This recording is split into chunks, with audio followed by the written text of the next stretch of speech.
అంటే certain age ఉంటుందా ఇప్పుడు రీజనరేషన్ కి కార్టిలేజ్ అనేది? ఇప్పుడు 40 years అప్పుడు ఇప్పుడు చాలా మంది నేను చూస్తా ఉన్నాను 38 years 40 years వాళ్ళకే నీ రీప్లేస్మెంట్ అని ప్రిఫర్ చేస్తా ఉన్నారు చాలా మంది. మరి అట్లా ఎట్లా మరి? అదే రీజనరేషన్ అంటే నేను అదే చెప్పినట్టు ఒక థిక్నెస్ తగ్గిపోయి బోన్ ఎక్స్పోజ్ అయిపోయింది అనుకోండి, అప్పుడు రీజనరేట్ అనేది ఉండదు. ఉన్నదాన్ని మనం ఇంకా డ్యామేజ్ కాకుండా ప్రొటెక్ట్ చేయొచ్చు. అంటే ఒక 5 mm ఉండాల్సిన థిక్నెస్ ఒక 2 to 3 mm తగ్గింది అనుకోండి, సో అక్కడి నుంచి పూర్తిగా 5 mm తగ్గిపోకుండా మనం ప్రొటెక్ట్ చేయొచ్చు అనమాట. ఎలా అంటే కొంచెం వెయిట్ రిడక్షన్, లేకపోతే సప్లిమెంట్స్ తీసుకోవడం, కొంచెం సైక్లింగ్ చేసుకోవడం, స్విమ్మింగ్, ఈ ఎక్సర్సైజ్ చేయడం వల్ల ఏంటంటే సైనోవియల్ ఫ్లూయిడ్ ఈక్వల్గా డిస్ట్రిబ్యూట్ అవుతూ ఉంటుంది. సో ఆ థిక్నెస్ ఇంకా డీజనరేట్ అయ్యి మనం పూర్తిగా అరిగిపోకుండా ప్రొటెక్ట్ చేయొచ్చు. పూర్తిగా అరిగిపోయి మనకి అంటే డిఫార్మిటీ అంటారు, పూర్తిగా అరిగిపోవటం వల్ల స్ట్రైట్ ఉండాల్సిన జాయింట్ కూడా వంకర అయిపోవటం, వారస్ వాల్గస్ అంటారు. అంటే లోపలికి వెళ్ళిపోతేనేమో వారస్, బయటికి వెళ్తే వాల్గస్. సో ఈ డిఫార్మిటీ వచ్చినప్పుడు మనం మెకానికల్గా అలైన్మెంట్ మనం ఆపరేషన్ చేసి చేయటం తప్ప any type of stem cells కానీ పిఆర్పి కానీ ఎనీథింగ్ ఇచ్చినా కూడా మనకు ఉపయోగం ఉండదు. ఎందుకంటే అది న్యాచురల్ థింగ్. మనకు మెకానికల్ అలైన్మెంట్ అనేది న్యాచురల్గా కరెక్ట్ అవ్వాలి.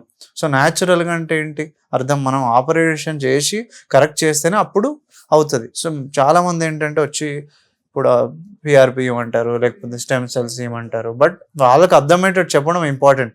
అంటే మీకున్న ప్రాబ్లం ఇది, మీకు అలైన్మెంట్ చేంజ్ అయిపోయింది. సో దీన్ని పిఆర్పి ఇచ్చినా స్టెమ్ సెల్స్ ఇచ్చినా ఈ అలైన్మెంట్ న్యాచురల్ చేంజ్ అవ్వదు. టాబ్లెట్స్ ఇచ్చినా కూడా టెంపరరీ సొల్యూషన్స్ ఇవన్నీ స్టెమ్ సెల్. అదే ఆ కండిషన్ బట్టి ఇప్పుడు ఆ ఎక్స్రేలో చూసి మనకు ఆ డిఫార్మిటీ లేకుండా జస్ట్ కొంచెం గుజ్జు అరిగినట్టు అనిపిస్తుంది అంటే అప్పుడు స్టెమ్ సెల్స్ పిఆర్పి అనేది పూర్తిగా డ్యామేజ్ కాకుండా సపోర్టివ్ థెరపీ లాగా ఉపయోగపడుతుంది. మన ఫ్లూయిడ్ మళ్ళీ రికవర్ చేయలేం. ఫ్లూయిడ్ అనేది ఆల్రెడీ లీక్ అవ్వకుండా లోపలే ఉంటుంది, కాకపోతే ఏజ్ వైజ్ తగ్గిపోతూ ఉంటుంది. కానీ ఎస్పెషల్లీ ఇప్పుడు ఒక 45 to 50 ఏజ్ మధ్యలో వాళ్ళకి నీ రీప్లేస్మెంట్ సజెస్ట్ చేయాల్సి వస్తే మనం పోస్ట్ పోన్ చేయగలమా?